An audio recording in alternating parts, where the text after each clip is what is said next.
गुजरात, बंगाल, मध्य प्रदेश, छत्तीसगढ़ जहाँ बिखरे पड़े हैं उनको संगठित किया जाए, उनको आह्वान किया जाए और दिल्ली के राजधानी में एक भवन बनाया जाए, एक धर्मशाला बनाया जाए जो चारों तरफ से समाज, हमारा समाज क्या है, संगठित नहीं है और बहुत बिखरा हुआ है।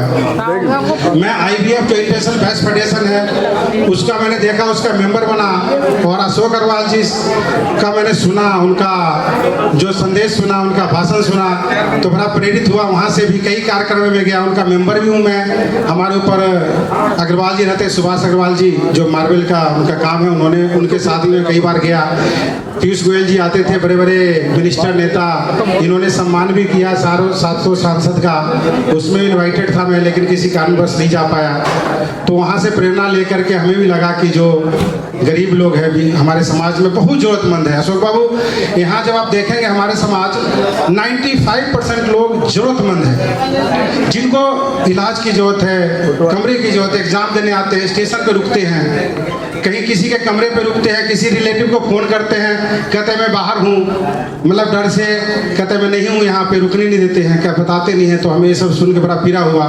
समाज के गरीब लोग हैं, पार्क में जाके लड़का लड़की का देखा सुनी करते हैं, जो मतलब कैसे शादी होगा, कई तो इंगेजमेंट भी पार्क में करते हैं पैसे के अभाव में। हमारा एक मंदिर है यहाँ पे बुद्ध विहार में, बाबा का मंदिर है, हम लोगों ने समाज के लोगों ने इकट्ठा करके उनको बनाया, ट्रस्ट के नाम पे मंदिर बनाया उन्होंने।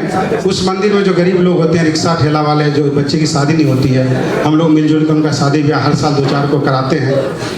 और हमने देखा कि वो लोग जरूरत है। हमने एक कार्यालय JP गुप्ता जी कार्यालय दिया, वो कार्यालय कभी खाली नहीं रहा, वहाँ पे हमने बेड लगवाया। अभी भी कैंसर पेशेंट थे मुजफ्फरपुर के, बिहार के, उनको पैसे नहीं था, कीमो के पैसे नहीं थे। हमने समाज के आह्वान किया, 3 दिन में 1 लाख रुपए का करके उनका कीमो कराया।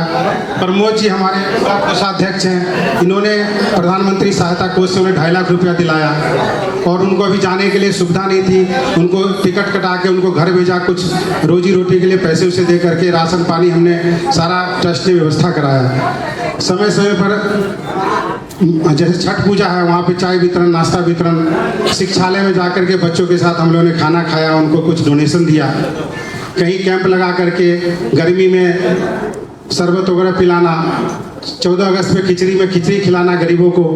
तो ये सब कार्यक्रम कर करके हमने प्रचार प्रसार किया और 1 साल के अंदर हमने 85 लाख रुपए इकट्ठा करके, जो जमीन आज 1.5 करोड़ का है, हमने जमीन लिया 2000 स्क्वायर फुट और जमीन ले करके फिर हमने समय निश्चित कर उसका रजिस्ट्री कराया और अभी हम लोग आज उसका भूमि पूजन शिलान्यास हुआ है और कल से उसका काम चालू हो जाएगा। समाज के सभी प्रबुद्ध लोगों, जो दानी लोग हैं, उनसे निवेदन है कि अपने कमाई का थोड़ा सा हिस्सा ले। अरे हर एक समाज से मैं सीखता हूँ, देखता हूँ, जाता हूँ।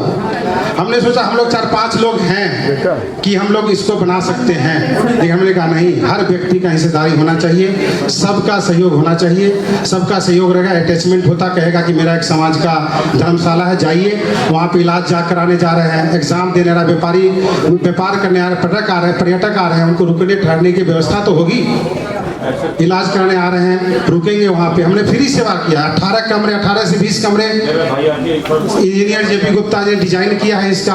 18 से 20 कमरे होंगे, 2 हॉल होगा जिसमें लड़के का देखा सुनी, कोई इंगेजमेंट करना, छोटा मोटा शादी फंक्शन करना, बच्चे को रहना है, कोई एग्जाम देने के लिए आ रहा है, कोई इलाज करने के लिए, सब फ्री सेवा करेंगे हम लोग। और हमने आह्वान किया, इतने दानी है हमारे समाज में, हमने एक बार आह्वान किया कि आइए जुड़िए, जो अपने पूर्वजों के नाम पे कमरा देना चाहते हैं। 3.5 लाख हमने कमरे का कीमत रखा। 10-12 लोग आगे आए, बोला हमारे 12 लोग हैं, हमारे पूर्वज के नाम पे 3.5 लाख एक कमरे का पड़ता है, पकड़िए। और उन्होंने एकदम आ गया ट्रस्टी, 1 लाख रुपए का ट्रस्टी, लगभग 42 ट्रस्टी आ गए हैं। ये बनाने में लगभग 1.5 करोड़ का लागत है। हमें लगता है कोई दिक्कत नहीं आएगी। 1 साल के अंदर हम इसको बना करके और समाज को समर्पित कर देंगे। आप लोग का आशीर्वाद रहा तो